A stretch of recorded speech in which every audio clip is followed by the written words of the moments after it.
السلام عليكم ورحمة الله.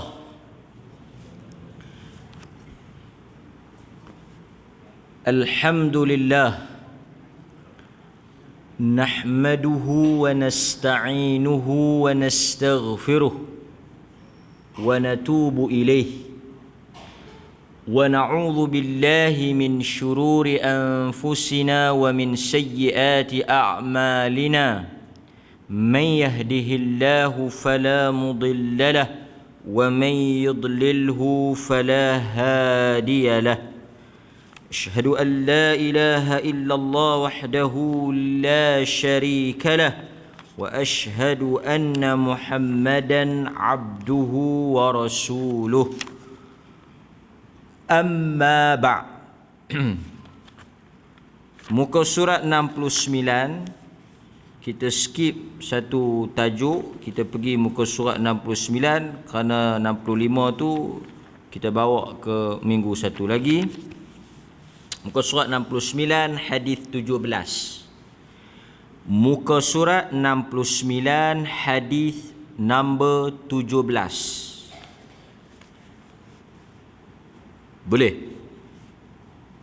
Kita baca hadis, lepas tu kita tengok huraian yang disebut oleh pengarang ataupun penulis kitab ataupun buku kita.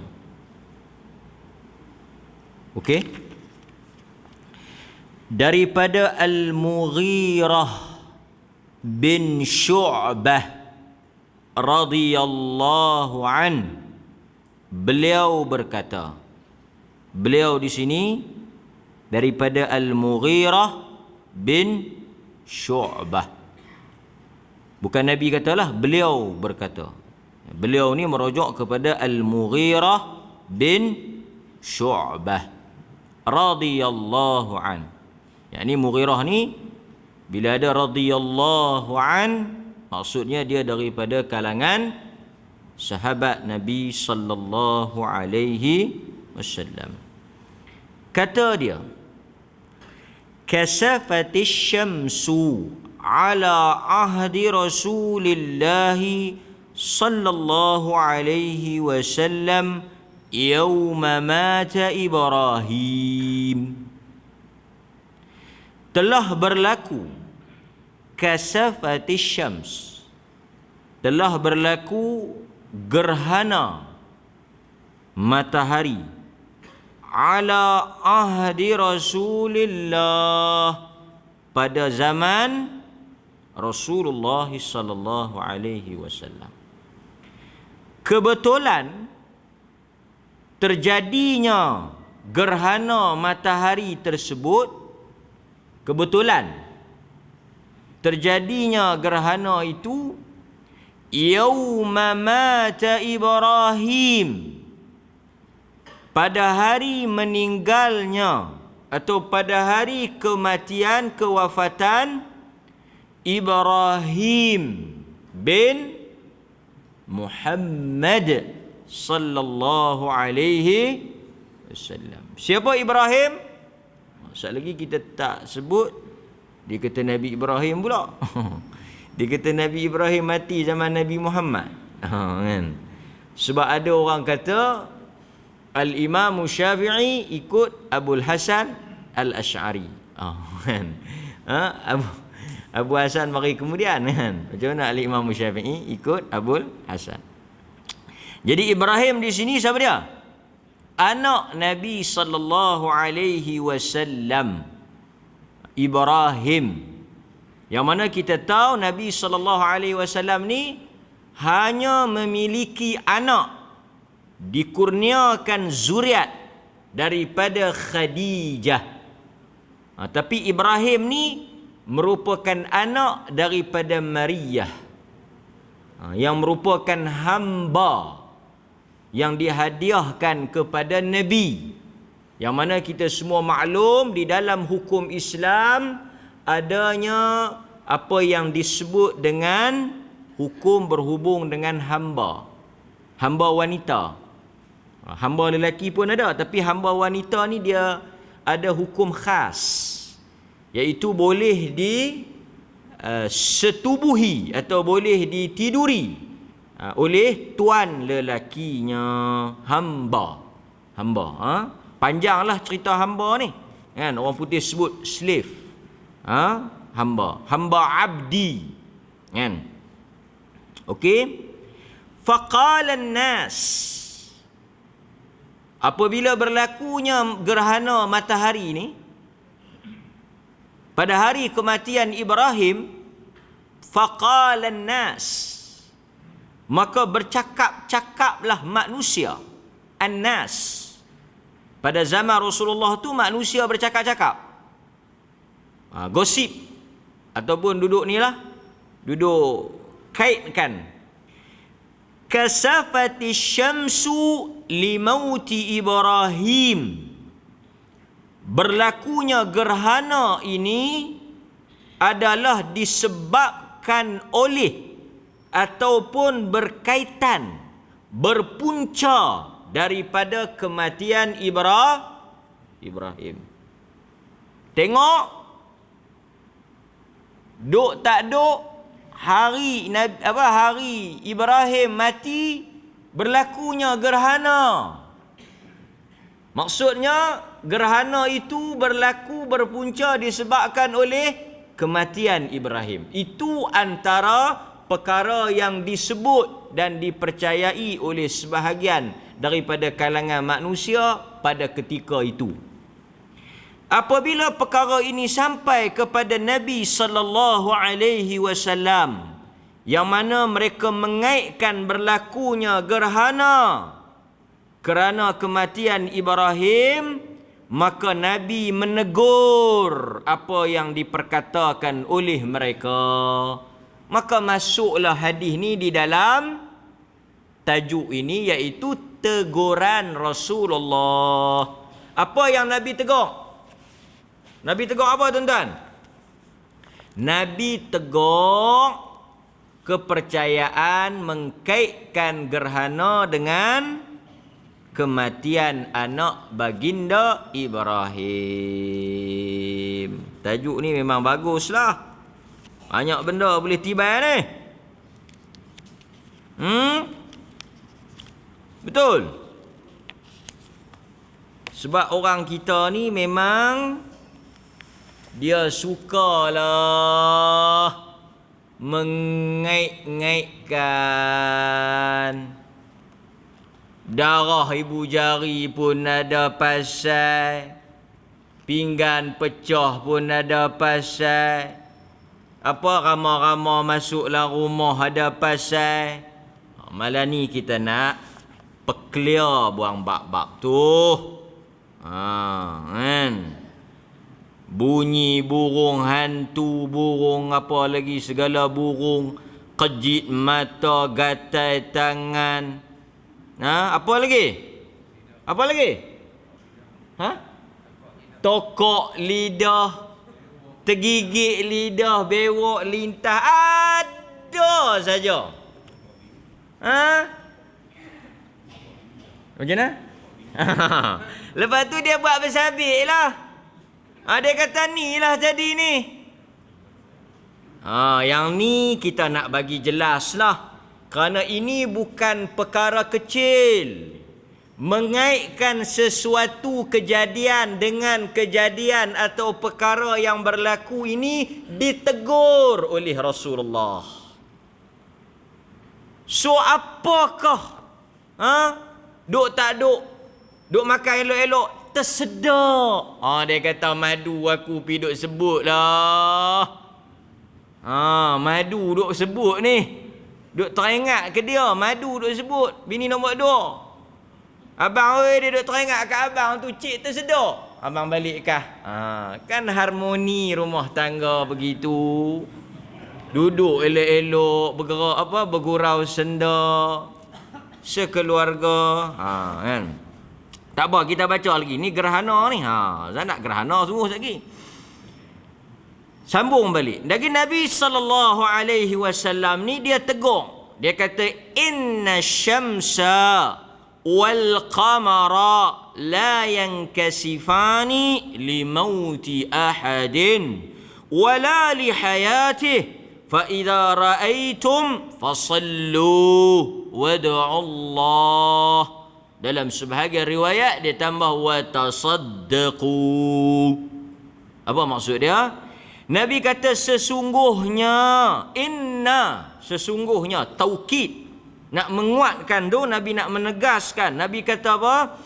Asy-syamsa wal qamara, sesungguhnya matahari dan bulan, la yankasifani, apabila berlakunya gerhana. Gerhana ni apabila berlakunya gerhana, apa dia ni, matahari dan bulan ini, bukanlah kerana kematian sesiapa, wala lihayatih, ataupun kerana kehidupan sesiapa. Tidak ada langsung kaitan. Jangan kamu kaitkan, kerana ia soal akidah. Dan apabila kita mengaitkan sesuatu perkara dengan sesuatu perkara yang tidak disokong oleh dalil ataupun fakta, dia termasuk di dalam perkara ghaib yang kita memandai-mandai duk pi kata.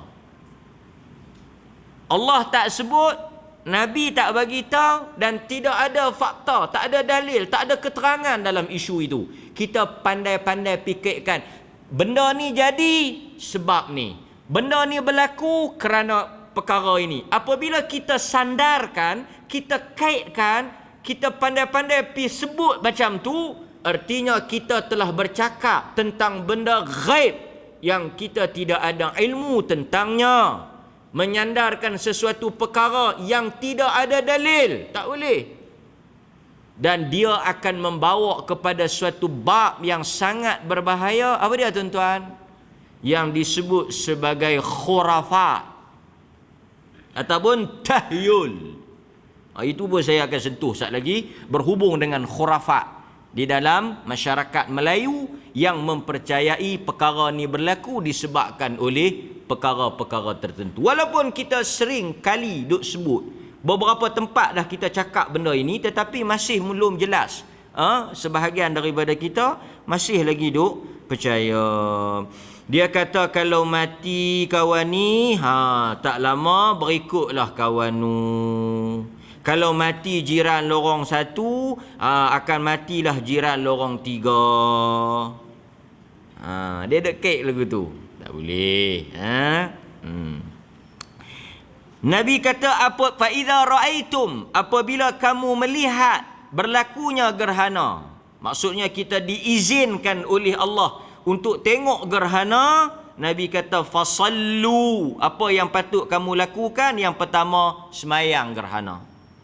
Jangan duk bersabuk, jangan duk kalut dengan bab-bab lain, jangan duk pergi korek cerita-cerita lain. Salat gerhana. Yang kedua, wad'ullah, mohon berdoa kepada Allah perlindungan daripada perkara yang buruk dan tidak diingini. Dalam sebahagian riwayat dia kata wa tasaddaqu, kamu salat, berdoa dan bersedekah. Masa berlaku gerhana tu kita kena buat apa? Kita pergi semayang gerhana. Lepas kita habis semayang, kita berdoa banyak-banyak. Lepas kita berdoa, kalau ada masa lagi, masih ada ruang, kita pergi bagi sedekah banyak-banyak. Kerana dalam riwayat yang lain, apa sebab Allah Ta'ala buat gerhana? Nabi sebut. Apa tujuan Allah Ta'ala buat gerhana ni? Apa long? Apa sebab Allah Ta'ala buat gerhana? Sebagai satu pameran untuk kita ramai-ramai pergi duk tangkap gambar. Satu fenomena alam tanpa sebab. Nabi SAW menyatakan Allah Subhanahu wa Ta'ala menjadikan gerhana ini untuk, ni Nabi sebut tujuan dia apa? Menakutkan manusia. Tujuan dia untuk menakutkan manusia. Sebab itu bila kita tengok berlakunya gerhana, perasaan yang wajib timbul dalam hati kita, takut. Bila takut, kita kena buat apa? Orang beriman ni bila takut, dia kena dekatkan diri kepada Allah. Ini cara yang betul. Tuan-tuan takut duduk rumah sorang-sorang, laki tak ada, duduk rumah sorang-sorang takut, dengar bunyi apa di dapur, nak buat apa? Nak buat apa? Baca doa lah. Nak buat apa lagi? Bila kita takut, kita kena dekatkan diri kepada Allah. Kalau yang duduk seorang, cari teman. Itu je. Sebab bila dua orang ni, dia koranglah takut sikit. Cari teman tu yang taklah penakut sangat kan. Kalau kita nak duduk seorang-seorang, kita takut, cari teman. Dan bila kita takut, orang kita bila dia takut, dia tak tahu cara nak buat. Dekatkan diri dengan Allah. Kan? Bangkit semayang ke, baca Quran ke, mengaji ke apa ke. Kan? Nampak? Zikir. Itu cara kita berhadapan dengan hantu. Ni nak abang betul? Tambah hujan-hujan macam ni, tata dengar bunyi ni, dengar bunyi ni. Nak buat apa? Bangkit semayang, mengaji, baca Quran. Memang lagi banyak kita mengaji, lagi sakan dia bunyi. Itu biasalah, biar-biarlah. Lama-lama dia letih, dia balik lah. Tak mati ya hantu cekik. Nampak? Okey. Jadi tuan-tuan hadirin mukminin,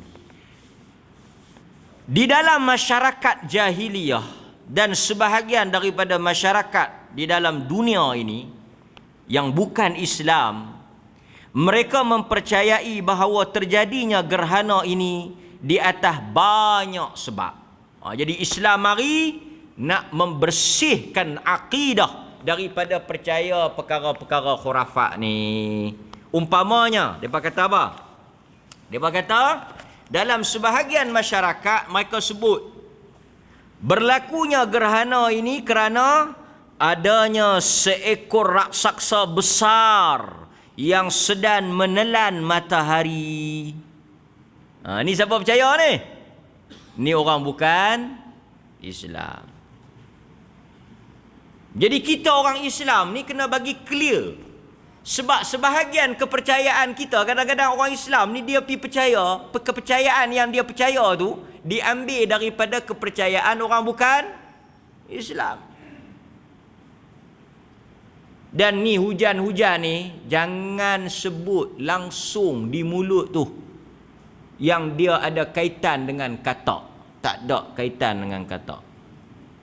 Mengaji sampai ke Mekah, ni bunyi katak lagi hujan. Tak ada kaitan bunyi katak dengan hujan. Ya Allah, tak ada kaitan katak dengan hujan. Tak ada.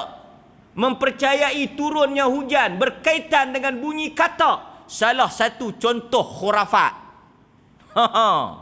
Khurafat. Kadang-kadang dia kata lagi hujan. Apa ni? Bagi ketahuan, ngaji akidah, kitab berapa puluh kitab dah. Dengar kata hujan, dengar kata hujan. Tak ada kaitan lah. Ini satu perkara yang kita nak kena sebut. Mempercayai turunnya hujan ni dengan bunyi-bunyian binatang. Turunnya hujan ini termasuk daripada apa? Kehendak Allah Azza wa Jal. Dia tak ada kaitan dengan apa? Hujan. Khurafat. Jadi dia percaya ni kepercayaan orang bukan Islam lah kita sebut, pasal dia ada kaitan juga dengan tajuk kita ni. Jadi dipercayai bila berlaku gerhana ni ada raksasa besar. Yang nak telan matahari. Pasal itu matahari tu jadi kelam. Pasal raksasa tu nak makan. Jadi macam mana nak bagi dia tak makan?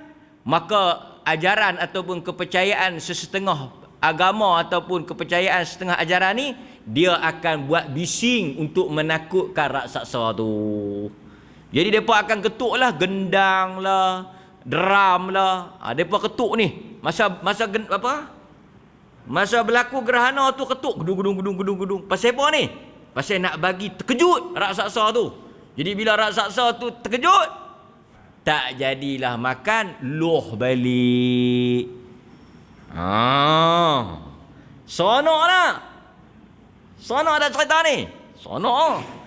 Dan masa berlakunya gerhana ini, Hendaklah wanita-wanita yang hamil bersembunyi di tempat yang tertutup. Dia kata dulu tu saya pun suruh lu ni. Dia nak. Masa berlaku gerhana ada orang tua-tua kau. Ni bukanlah ni bukan Islam ni, mai mana tak tahulah. Dia suruh orang mengandung ni pergi apa? Pergi sembunyi, kerana mana-mana wanita mengandung yang tak bersembunyi bawah katil ke dalam bilik ayak masa gerhana ni, anak nanti beranak tak berapa nak sempurna. Tu dia. Dia ikut tu. Gerhana di atas, cacat di bawah. Kenapa? Ada juga sebahagian ajaran yang tertentu yang ni lagi merepek, lagi mengarut. Bulan dan matahari sepasang kekasih, bila mereka berdekatan memadu kasih, gerhana lah kerana cinta mereka. Tu ada juga yang percaya macam tu. Kan? Jadi orang Islam dia tidak ada kepercayaan yang sekarut ini. Sebab itu ada juga dalam ajaran tertentu, umpamanya di Jepun, dikatakan apabila berlakunya gerhana, Jepun ni dia tak ada agama, dia tak ada kepercayaan, cuma dikatakan dia ada satu ajaran Shinto. Apa agama orang Jepun kita pun tak tahu sampai lah. Apa mereka percaya kita tak tahu. Cuma mereka ni ada kepercayaan pelik lah. Dikatakan masa berlakunya gerhana, sebahagian orang Jepun kena tutup air-air di tempayan, air-air yang ada di rumah ni kena tutup. Kerana berlakunya gerhana itu tanda turunnya racun daripada langit, yang mana jika air tidak ditutup, racun itu akan masuk ke dalam air dan tersebarlah wabak penyakit pada tahun itu. Dia. Jadi saya nak bagi tahu, bila kita dengar perbandingan ni, kita dengar cerita-cerita kepercayaan agama atau ajaran umat yang bukan daripada ajaran Islam, kita dah boleh tahu yang mana kalau ada kepercayaan tu dalam masyarakat Melayu, dia bukan diambil daripada ajaran Islam yang sejati, yang sebenar, tetapi dia daripada apa? Campuran kepercayaan khurafat yang diambil daripada agama yang selain daripada Islam. Nampak? Jadi orang Islam apabila berlakunya gerhana, apa yang dia kena buat? Hendaklah dia berdoa kepada Allah, dia salat dan dia bersedekah. Ini antara perkara yang kita percaya. Dan kita semua kena ingat, Allah Subhanahu wa taala berkuasa menjadikan apa sahaja yang dia kehendaki, mengikut apa yang dia tentukan, dan tidak boleh kita mengaitkan sesuatu kejadian alam dengan perkara-perkara tertentu melainkan datang padanya dalil. Jadi tuan-tuan tak boleh kaitkan apa-apa kejadian dengan perkara yang berlaku dalam hidup kita. Tak boleh kaitkan. Kerana itu termasuk daripada perkara khurafat. Nampak? Kata Al-Imamun Nawawi rahimahullahu ta'ala. Ni kata Al-Imamun Nawawi. Apa kata Al-Imamun Nawawi? Dia kata, sesungguhnya gerhana berlaku bukanlah tanda kiamat. Kerana tanda-tanda kiamat telah diketahui melalui hadis yang sahih. Gerhana ni bukan daripada tanda-tanda kiamat. Kerana tanda-tanda kiamat disebut di dalam hadis yang lain, seperti matahari terbit daripada barat, keluarnya binatang melata, munculnya Dajjal dan sebagainya. Tetapi apabila berlakunya gerhana, kata An-Nawawi, Rasulullah akan bangun dalam keadaan takut. Rasulullah bila berlaku gerhana dia takut. Nabi ni bila dia tengok satu-satu kejadian alam yang pelik, dia akan takut. Umpamanya hujan yang lebat, angin yang kuat, dia takut. Dia doa supaya Allah Ta'ala elakkan daripada berlakunya musibah. Kata Al-Imamun Nawawi, apabila Rasulullah melihat gerhana, baginda bangun dalam keadaan takut, menunaikan salat dengan bacaan yang panjang, rukuknya juga panjang, kerana takut terhadap hukuman yang bakal Allah Ta'ala turunkan. Demikian juga apabila berlakunya tiupan angin yang kuat, jelas terbayang dan ternampak di wajah Rasulullah, baginda tidak menyukainya. Takut. Jadi ini sunnah yang patut kita buat masa berlakunya gerhana. Bukan seronok, tetapi rasa takut. Bukan berpesta, tetapi berkumpul di mana? Masjid. Kerana besar kemungkinan tanda-tanda itu adalah petanda Allah Ta'ala akan menimpakan musibah. Sebab itu Nabi SAW sebut dalam hadis riwayat Muslim. Nabi kata apa? Nabi sebut apa? Nabi kata sesungguhnya gerhana ini bukan berlaku kerana kematian seseorang. Dulu ada tak percaya? Lepas tu tak boleh percaya. Mati ni dia berkait dengan apa tuan-tuan? Mati ni dia berkait dengan apa? Ajal lah. Sudah. Berhenti takat tu. Jangan duk percaya dah mati pasal apa?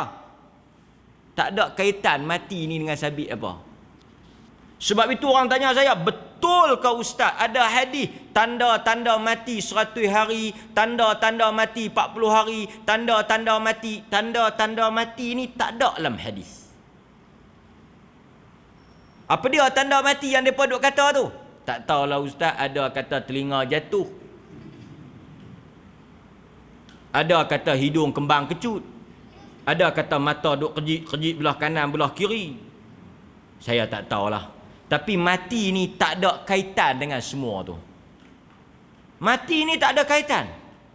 Ada yang kata tak sedar hati tanda nak mati. Memanglah orang mati mana nak sedar hati. Yang duk sedar hati ni orang hidup. Tak ada kaitan.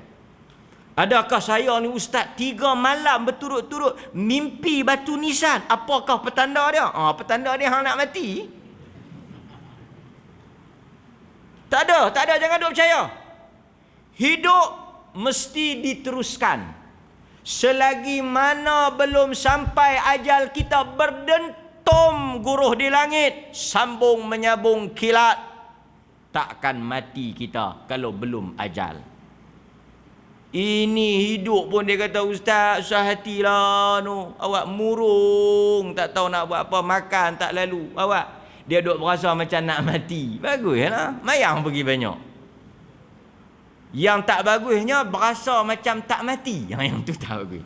Satu orang duk berasa, duk teringat nak mati, bagus tak? Pak Long berasa nak mati. Berasa nak mati yang main ni, tidak. Gencok sakan. Kan? Baguslah mati. Tapi kita jangan duk kait. Tak ada tanda 100 hari. Mati ni ajal. Sampai ajal, mati. Berapa ramai orang sakit keluar masuk wad tak mati-mati. Kita pun duk naik pelik, tak mati lagi. Tu dia. Kan? Ambulan mau kata main minggu lepas main ambil dah kawan ni, main ambil lagi. Main ambil lah, tumpang duk ada. Kan? Sebab itu jangan kita percaya dengan benda-benda khurafat ni. Apa lagi yang orang kata berkaitan dengan mati ni. Kan? Tangkap gambar. Itu pun ada lagi orang percaya. Tangkap gambar 3 orang nanti mati. Ni ada juga percaya. Turun pergi ke Mekah. Jalan pusing belakang, pusing depan, mati. Mati ni dia tak ada kaitan lah. Matilah. So Nabi kata bukan disebabkan oleh mati. Dia duduk atas duit petang-petang. Terdengar bunyi burung. Apa burung mati tu? Burung apa tak tahu?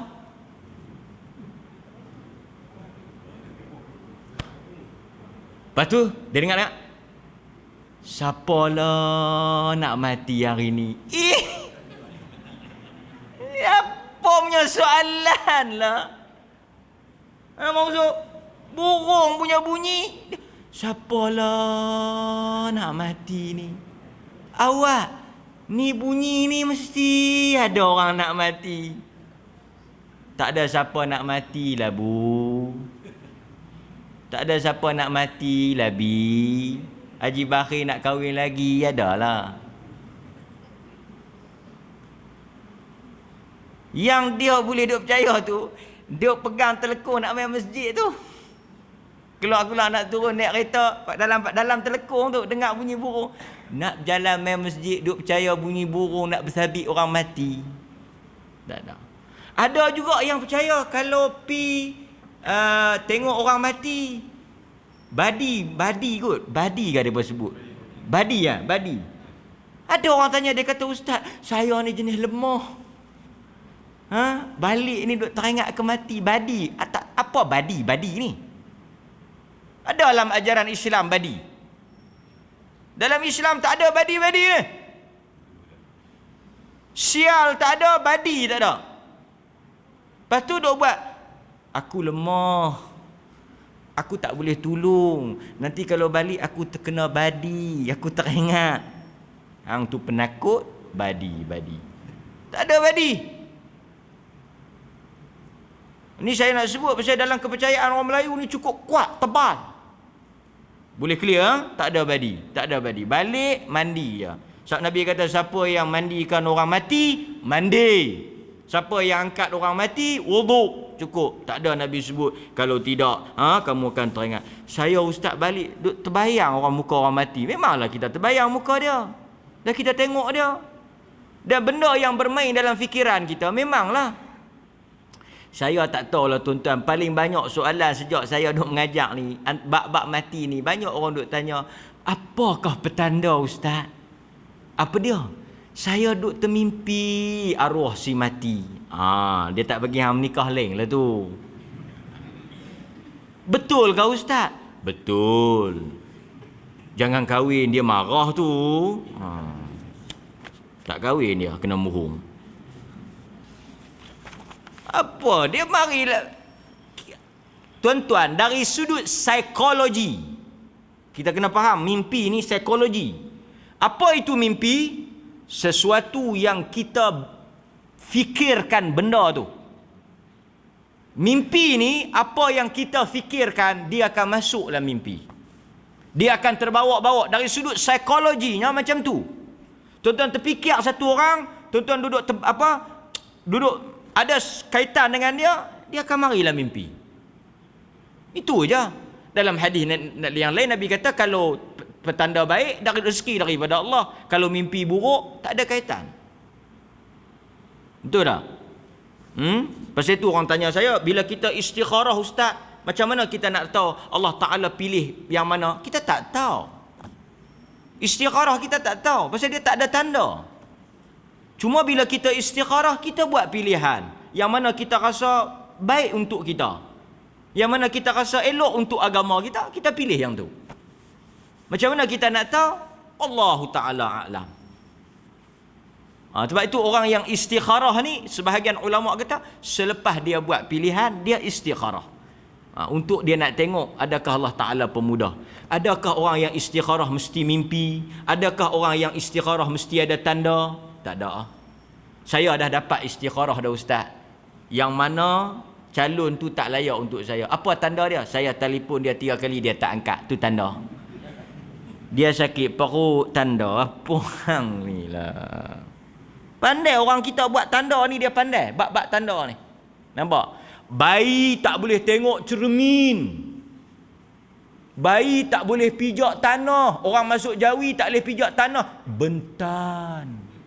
Orang mengandung pun tak boleh bentan. Bentan saja.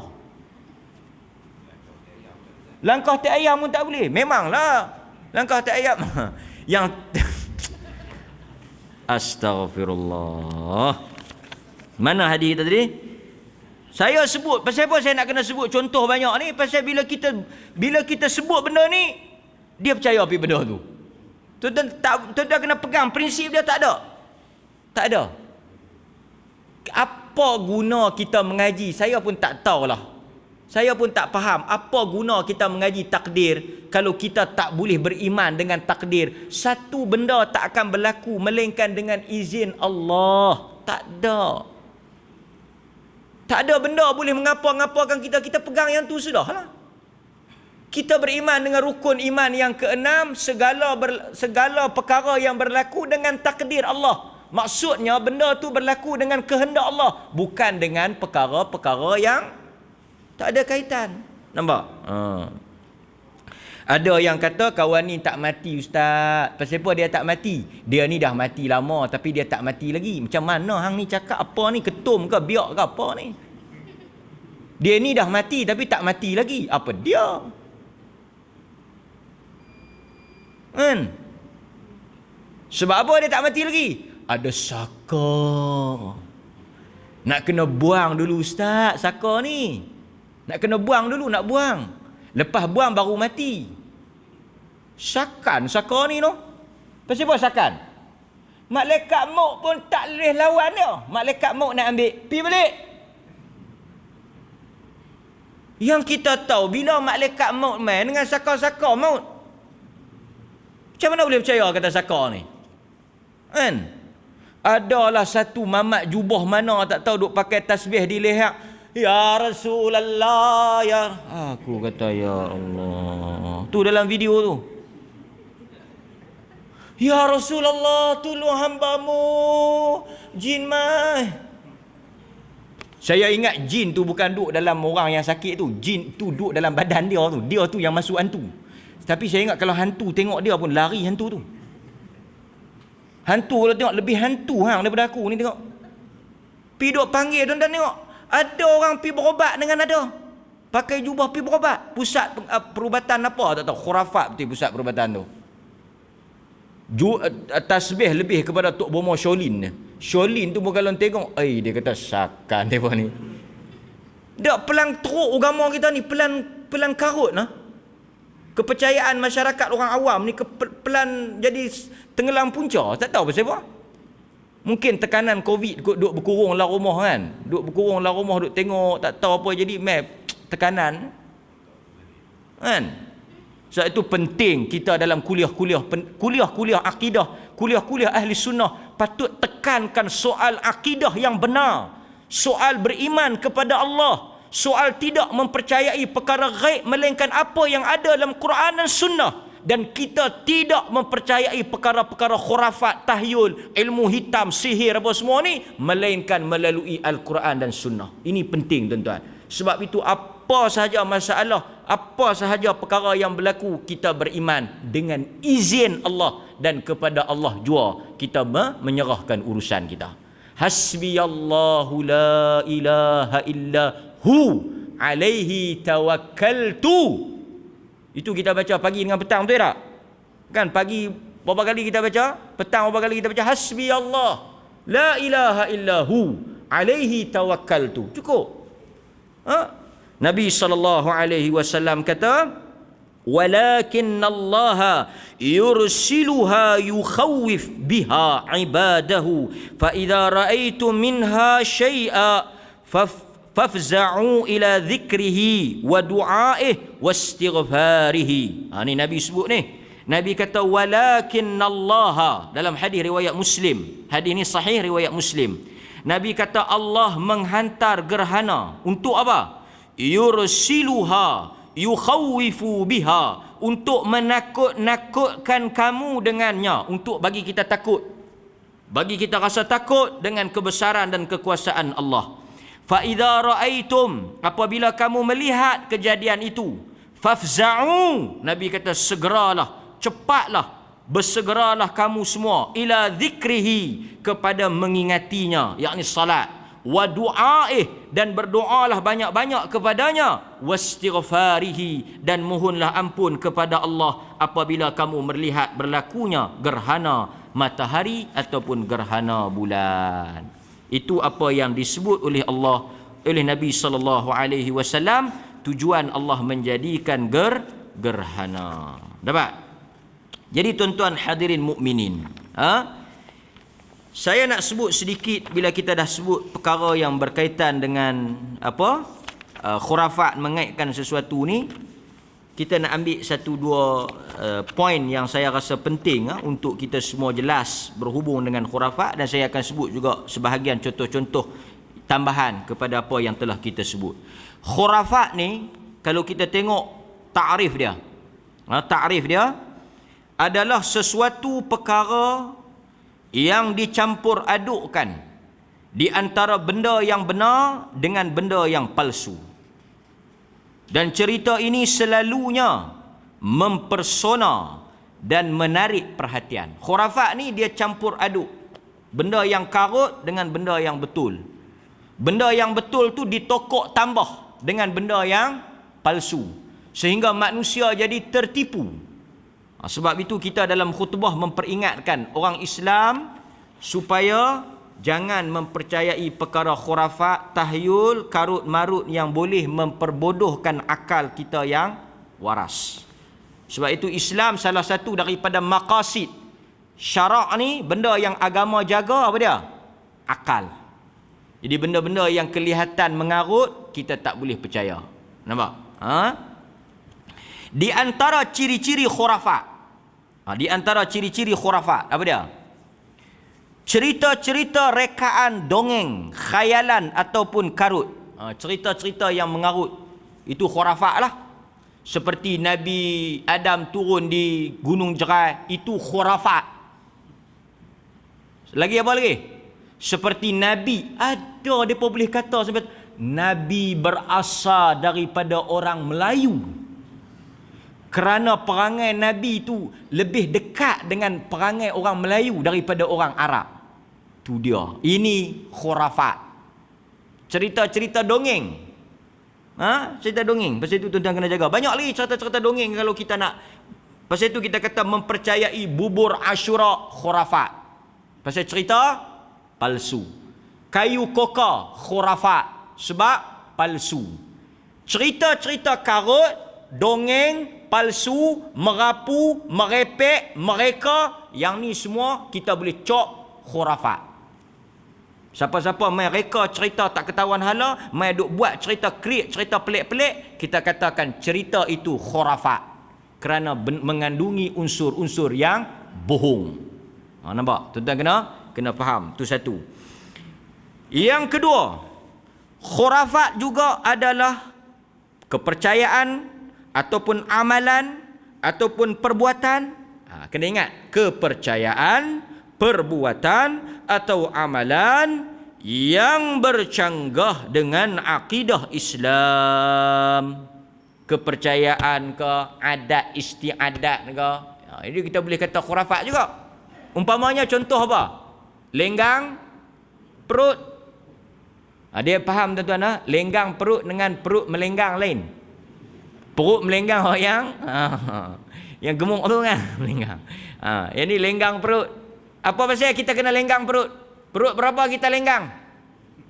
Perut berapa lenggang maksud? Sampai tak tahu mana hala. Perut 7 lenggang perut. Pasal apa kena lenggang? Macam mana nak lenggang? Bukan lagu apa lenggang. Ini khurafat. Alhamdulillah orang dah buang lah. Tapi setengah-setengah tempat ada lagi. Mandi Safar. Ni bulan apa? Bulan apa ni? Bulan ni tak boleh kahwin bulan ni? Bulan ni boleh kahwin? Bulan ni tak boleh kahwin. Pasal apa? Bulan ni berhujan. Okey. Bulan ni tak boleh kahwin pasal berhujan. Payah orang nak mai. Yang tu tak khurafat lah, pasal logik. Ini pun satu. Mandi bunga. Bagus ya? Duk mandi apa? Ada orang tanya saya mandi bunga. Mandi bunga ni ada dua maksud. Satu, tujuan perubatan. Dari sudut dia panggil terapi. Umpamanya kita mandi apa-apa, kita ambil daun nak bagi segar, boleh lah. Atau nak bagi turun demam, boleh. Kita ambil benda-benda sejuk, kita bagi mandi, nak bagi turun demam, betul. Tapi sebenarnya tuan-tuan, nak bagi benda-benda macam ni dia lebih kepada perubatan tradisional. Boleh lah, tak ada masalah. Daun-daun apa, pasal apa bagi mandi baby ni? Nak bagi dia sejuk sikit, nak bagi turun panas, nak bagi apa, okey boleh. Yang tak bolehnya mandi penaik seri. Sebenarnya memang mandi ni nak bagi naik seri. Pasal kalau kita bangkit tidur, kita basah. Lepas tu kita mandi, dia segar, ada segak lah sikit kan. Pasal tu kita kata hang ni tak mandi lagi kot. Tapi mandi naik seri ni atau mandi buang sial, yang ni tak boleh. Dia kata anak hang sampai umur 40 tak ketahuan menikah ni, hantu apa duk bertenggek ni, nak kena bagi mandi ni. Nak kena bagi mandi bunga, nak bagi hilang sial. Dia bukan masalah, dia jodoh atau jodoh. Dia bukan masalah ni, masalah jodoh. Ada yang orang tua umur 70 pun tak sangka pakai duk minta jodoh. Dia pakai tanya orang tua tu, mandi bunga apa? Tak ada mandi bunga. Kan? Dia jodoh. Kan? Ada orang jodoh satu, jodoh dua. Ada orang jodoh panjang. Ada orang tak ada, jangan duk percaya. Ada orang mesej saya tanya. Dia kata, ustaz saya ni tak jumpa jodoh lagi. Ada petua suruh mandi bunga. Kan? Macam mana saya kata benda ni khurafat. Doa elok-elok, istighfar. Minta Allah Ta'ala pemudah, jumpa jodoh yang baik. Kan? Cukup. Kalau sampai jodoh kita ada lah. Kadang-kadang jodoh benda tak sangka. Betul tak tuan-tuan? Ha? Kita turun-turun nak pi mana-mana lupa bawa emas. Kan? Tentu ada siapa mai suam, "Kih emas tu nikah." Dia kata, "Siapa abang? Emas tak bawa, saya ada emas lebih. Nak ambil emas saya." Loh, kena ganti balik loh. Macam mana nak ganti balik ni? Ambil nombor saya. Nikah. Betul belum? Betul ke? Gelak zakan. Saya juga gelak zakan ni. Benda yang kecil-kecil macam tu boleh bertemu jodoh kita. Tak perlu kita khabat gunung ledang, darah nyamuk, darah hati nyamuk saya. Ada gunung-gunung lain di kiri kanan kita. Itu soal khurafat. Tak boleh bagi saya kan. Macam tu juga amalan-amalan seperti pijak tanah, basuh kaki, macam-macam lah yang disebut dalam masyarakat kita yang kita pasal tu al-asl fil ibadah at-ta'abbud. Tuan-tuan kena ingat kaedah ni. Dalam soal ibadat jangan tanya. Dalam soal ibadat jangan tanya, "Ustaz, awak lohor 4, awak maghrib 3." Jangan tanya. Al-asl fil ibadah at-ta'abbud. Asal kepada ibadah apa yang Tuhan suruh, Nabi suruh, sami'na wa ata'na. Kita tak pernah. Tuan-tuan jangan tanya, "Ustaz, kenapa bila kentut kita pi basuh buntut? Kita tak basuh buntut, kita pi ambil wudu." Pelik tak? Pelik. Tapi jangan tanya. Pasal apa? Pasal yang tu ibadat. Tuan-tuan basuh tak buntut?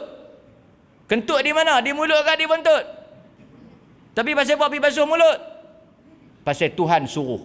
Tapi tuan-tuan kena ingat, al-asl fil adah, asal kepada adat istiadat. Kalau tok nenek ke pak mak kita suruh buat benda berhubung dengan adat, at-ta'lil. Kena tanya atas sebab apa kita kena buat. Adat kena tanya baru boleh. Okey tuan-tuan. So kita habis sikit lagi. Dia kata apa di sini kita. Jadi tuan-tuan tahu apa yang disebut. Okey, kita baca apa yang dia kata sebagai penamat pada apa yang kita sebut. Sebahagiannya kita dah terang lah. Tidak diragukan lagi bahawa matahari dan bulan merupakan dua tanda di antara tanda-tanda kekuasaan Allah. Apa sahaja kejadian alam ini balik kepada penciptanya. Keduanya merupakan dua makhluk. Matahari dan bulan makhluk Allah yang tunduk di atas perintah Allah. Nampak? Allah Ta'ala yang menetapkan masa untuk mereka berputar. Wasyamsu tajri limustaqarril laha. Dan matahari itu berputar pada paksi dan orbitnya. Allah Ta'ala yang menetapkan, dia tidak pernah berselisih dan tidak pernah bertukar. Tetap siang dan malam. Tidak pernah langsung berlaku apa-apa yang pelik. Tetapi Allah Ta'ala nak tunjuk bahawa dia yang mengatur. Dia boleh ubah daripada yang biasa kepada luar biasa. Nampak? Sebab itu orang Islam, dia tak melihat sesuatu kejadian itu semata-mata fenomena alam. Tetapi menunjukkan di sana ada zat, ada Tuhan yang maha mengatur. Nampak? Itu kepercayaan kita. Apabila keluar daripada kebiasaan baik dari sisi gerakan atau penampakan, ia terjadi kerana ketetapan Allah yang bersifat kauniyah. Okey, ni saya nak terang sikit. Tuhan Allah Azza wa Jal, dia ada kehendak yang kita sebut al-iradah. Apa dia maksud iradah? Kehendak. Kehendak Allah ini secara mudah nak bagi faham, tuan-tuan kena ingat, dia ada dua jenis. Satu dia panggil iradah kauniyah. Kehendak Allah dari sudut alam, penciptaan ni, kauniyah ni dari sudut penciptaan. Yang ni apa sahaja yang Tuhan tetapkan berlaku. Seperti apa? Kita ni ciptaan Allah. Dia tetapkan hitam, putih, gemuk, kurus, cacat, sempurna, apa semua tu keluar mai jari 5, jari 6, jari 3, hitam, muka nak macam pak, macam mak. Yang tu semua kauniyah. Kau tuan-tuan lukis, pergi duk pelekat di perut. Dia keluar photostat macam tu dah. Kadang-kadang ada orang dia nak anak dia muka macam ni, keluar mai muka macam lain. Pasal yang tu kauniyah. Dia kata awak mak pun tak, pak pun tak sama pun. Anak belah dia kata anak betul kauniyah. Tetapi sama muka macam Tok Wan dia. Itu kauniyah. Kan? Mak putih, anak pak putih, anak mat hitam. Kauniyah. Tapi dia duk melawak tak apalah, jangan percaya. Minum air kopi banyak tak tahu. Air kopi boleh jadi hitam, pelik orang Melayu. Nampak? Okey. Tapi satu lagi dia panggil iradah syar'iyyah. Kehendak Allah dari sudut agama. Yang ni tak mestinya jadi. Saya bagi contoh macam ni. Allah Ta'ala berkehendak semua orang memilih Islam. Inna din 'indallahil Islam. Agama yang Allah redha, yang Allah pilih, yang Allah nak, Islam. Tapi bukan semua orang masuk ke dalam Islam. Yang tu dia panggil iradah syar'iyyah. Kan? Allah nak semua orang taat. Allah suruh semua orang salat. Wa aqimus salah. Tu Tuhan suruh. Tapi tidak semua orang taat dan patuh pada titah perintah Allah. Jadi kita yang patuh pada perintah Allah ni, kita mentaati kehendak syariah Allah, kehendak syar'iyyah Allah, kan? Nampak? Okey. Jadi dalam hidup manusia ni tuan-tuan kena faham apa dia? Ada benda kita boleh pilih. Ada benda kita tak boleh pilih. Benda yang kita tak boleh pilih, Tuhan tak akan azab kita. Apa benda yang tuan-tuan tak pilih? Diri kita. Nak jadi laki, nak jadi perempuan, nak jadi elok, nak jadi tak elok, bangsa apa, anak siapa, tak ada siapa pilih. Kalau jadi anak kawan ni kan senang, kaya. Kita tak pilih. Tuhan tak tunjuk hang nak jadi anak siapa, hang pilih. Tak ada. Dia lahir dengan ketentuan Allah. Ada orang lahir anak kawan ni, ada orang lahir anak kawan tu, ada orang lahir sempurna, ada orang lahir tak sempurna. Tak ku minta, kan? Cacat ke dunia. Memang kita tak minta. Itu kehendak Allah. Jadi bila kita lahir, tuan-tuan lahir macam ni, redha tak? Redha. Tengok cermin, tengok muka, elok juga muka aku. Okey lah. Redha lah. Lagu ni kira okey lah. Kan? Alhamdulillah. Tapi ada benda yang Tuhan akan azab kita. Benda yang dia bagi kita buat pilihan. Yang tu kena. Dia suruh pilih Islam, kita tak pilih. Yang tu kita kena. Pasal itu di bawah kontrol kita. Panjanglah tajuk dia ni. Okey. Kemudian dia kata ada di kalangan masyarakat mengaitkan kejadian ini dengan mitos. Ini kita dah bahas panjang tadi. Okey. Last sekali dia kata, saya nak sebut apa? Bilangan rakaat dan sujud dalam salat gerhana, ini semua tuan-tuan dah tahu. Tengok pada muka surat 72. Akhir sekali sebagai penutup. Gerhana mempunyai dua sebab. Gerhana ni ada dua sebab. Pertama, bertujuan menakut-nakutkan para hamba apabila dosa telah banyak, maksiat telah mengotori hati kita, agar kita balik kepada Allah memohon keampunan.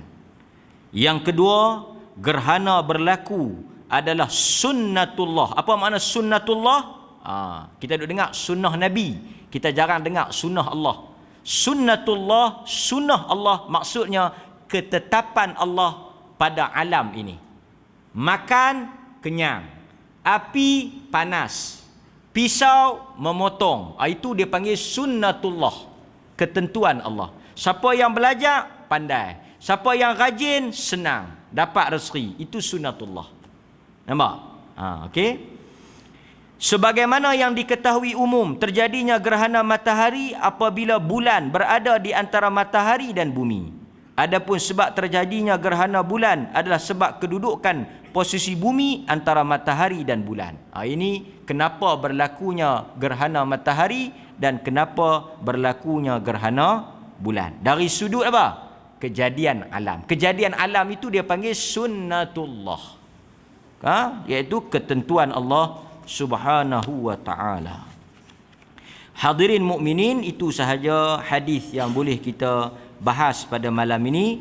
Diharapkan tuan-tuan apabila melihat benda-benda yang pelik, janganlah dikaitkan dengan sebarang kepercayaan ataupun sebarang perkara yang tidak jelas dalilnya daripada Al-Quran maupun As-Sunnah. Pendek kata, apa sahaja yang telah kita azam, yang telah kita niat, yang telah kita rancang, selama mana tidak bercanggah dengan Al-Quran dan Sunnah, laksanakanlah. Apa sahaja yang berlaku, kita serahkan kepada Allah. Nampak tuan-tuan? Saya bagi contoh mudah ya. Kita merancang nak kahwin. Dah pilih pasangan elok dah. Semua dah atur. Kan? Semua dah atur. Mai tanda-tanda yang tak ada kaitan jangan duk ambil kira. Dia tahu macam mana, ustaz? Saya dah nak kahwin, pasangan macam mana elok? Bismillah, kahwinlah. Tapi saya duk berasa macam tak sedap hatilah. Hang ada berkenan dengan orang lain ke hang abang terus terang? Dia kata betul ustaz. Pasal tu hang tak sedap hati. Kadang-kadang ada 2-3 hari nak kahwin, tiba-tiba dia kata tak berapa nak elok awak. Mak suruh putih pula. Pasal apa? Dah elok dah. Orang pun ada agama, mengaji pun bagus, tutup aurat, tertib kita tengok. Mak kata hari tu balik daripada meminang, bekas sirih pinang tu jatuh dalam nak masuk rumah, berterabuk sirih kapuk apa semua. Mak kata cari orang lain lah abang oi. Ikutlah. Ada kes betul. Sirih pinang lupa kacik batal. Petanda apa abang oi? Kacik tak ada ni. Apa kita nak? Dah azam dah semua. Apa Quran kata apa? Fa idza azamta fatawakkal 'ala Allah. Bila kita dah azam, kita cek tak ada yang salah, tak ada yang haram, tawakkal 'ala Allah. Bismillah, tawakkaltu 'ala Allah, jalan. Ini orang beriman. Dia tidak takut dan dia tidak bimbang kepada perkara yang samar-samar. Sallallahu ala nabiyyina Muhammad wa ala alihi wa sahbihi wasallam. Walhamdulillahi rabbil alamin. Wassalamu alaikum warahmatullahi wabarakatuh.